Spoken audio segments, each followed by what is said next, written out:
as a junior banker was Friday afternoon for a 3-martini lunch. Usually it ended up being like 6 martinis and no lunch. And we would always go there, and I was the only guy drinking gin and tonics. This is 2004, 2005. My friends were drinking vodka, soda, vodka, cranberry.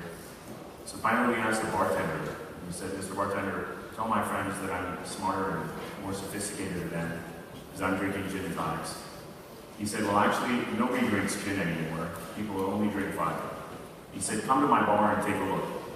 And you will see that there's 22 brands of vodka and only 2 of gin. That kind of really amazed me, because I never thought about gin relative to vodka being so small.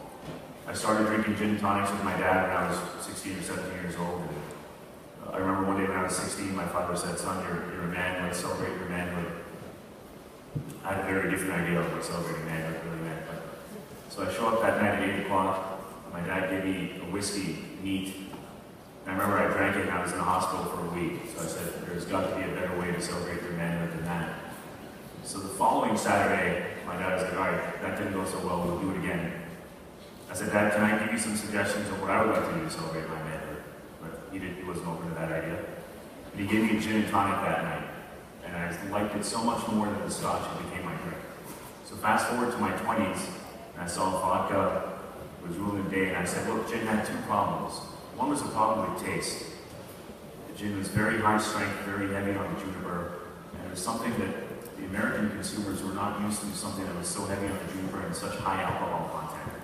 Most alcohols are 40% alcohol. Gin in the US was 47.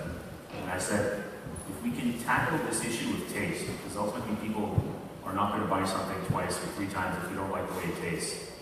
And also, since this is a luxury super premium product, it has to be something that makes them feel good. We have to develop an emotional bond. Some of those brands that are traditional developed an emotional bond with their consumers 200 years ago, but hadn't really been relevant since then. And so there was a huge generation, my generation, others, who just would refuse to drink them, and they gradually